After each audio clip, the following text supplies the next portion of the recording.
Assalamualaikum, saya Tazkia Ulfa dengan NIM 1806250.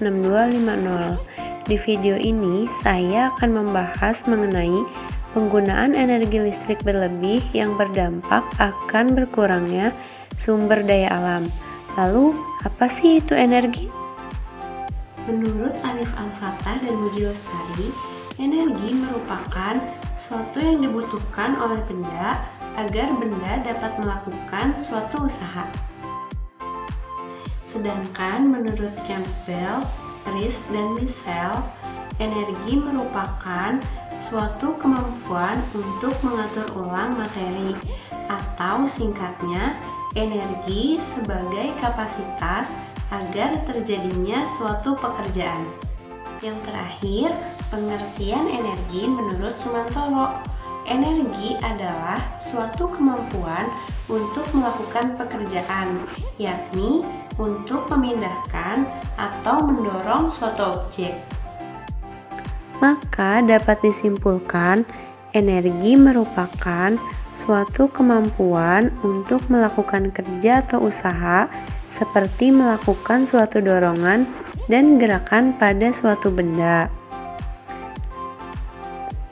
Listrik juga termasuk ke dalam energi loh. Energi listrik merupakan energi yang berkaitan dengan akumulasi arus elektron yang dinyatakan dalam bentuk watt per jam atau kilowatt per jam. Dengan bentuk transisinya adalah aliran elektron melalui konduktor dengan jenis tertentu. Dalam KBBI, energi listrik merupakan daya atau kekuatan yang timbul karena adanya suatu proses gesekan ataupun melalui proses kimia yang dapat menghasilkan panas, cahaya, serta menyalakan suatu mesin. Listrik juga merupakan suatu kebutuhan yang sangat penting bagi manusia, terlebih di zaman ini, di mana terdapat suatu kemajuan di berbagai bidang, contohnya di bidang teknologi elektronik.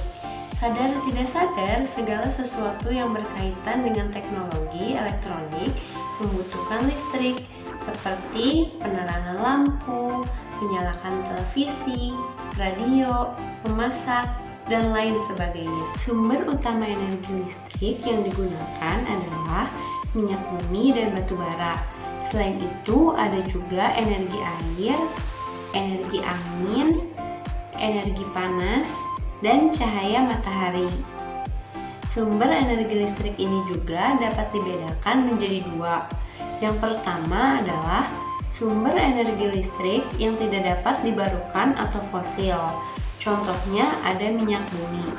Minyak bumi merupakan cairan kental berwarna gelap kehijauan yang mudah terbakar, yang terjadi sebagian besar karena hidrokarbon.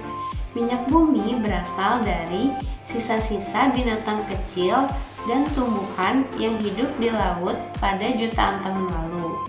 Minyak bumi diprediksi akan segera habis paling lambat pada akhir abad 21. Lalu ada batu bara.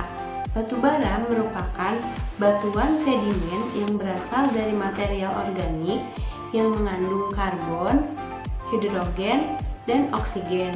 Batu bara juga diperkirakan akan habis sekitar 200-300 tahun yang akan datang.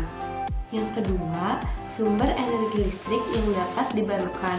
Contohnya adalah 1. Matahari. Matahari diperoleh dari cahaya panas yang dapat diubah menjadi listrik melalui panel surya. Yang kedua ada angin. Angin merupakan energi yang dihasilkan udara yang berhembus ke permukaan bumi dan dapat diubah menjadi listrik melalui turbin angin. Yang ketiga ada air. Dapat diubah menjadi listrik melalui pembangunan pembangkit listrik tenaga air. Selanjutnya ada panas bumi. Panas bumi ini berasal dari dalam bumi yang dihasilkan oleh inti bumi dan dapat diubah menjadi listrik melalui uap panas atau PLTU. Yang terakhir ada biomasa.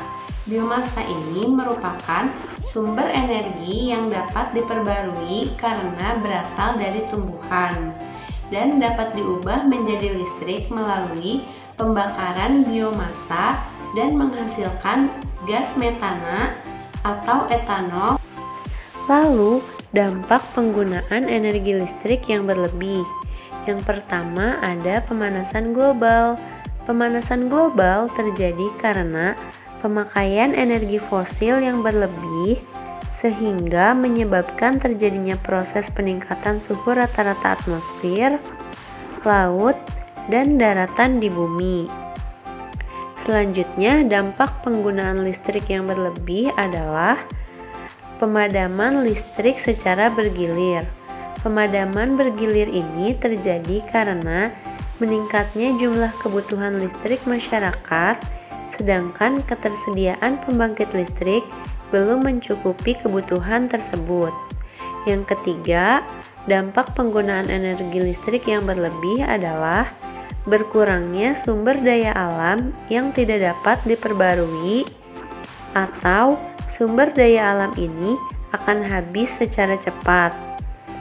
Oleh karena itu, solusinya adalah adanya kontribusi dari setiap orang untuk menyelamatkan lingkungan dengan mulai menghemat listrik. Salah satunya, memanfaatkan energi gerak dan energi magnet yang menghasilkan listrik atau nyala lampu. Dalam pembahasan tersebut terdapat keterpaduan mata pelajaran IPA. Yang pertama di bidang kimia, yaitu terdapat pembahasan mengenai kandungan minyak bumi dan batu bara, juga kandungan arus listrik, serta aliran listrik. Lalu di bidang fisika, tentunya pembahasan mengenai energi dan energi listrik. Yang terakhir di bidang biologi, yaitu pembahasan mengenai air, angin, gas, dan matahari yang termasuk ke dalam komponen abiotik atau tak hidup.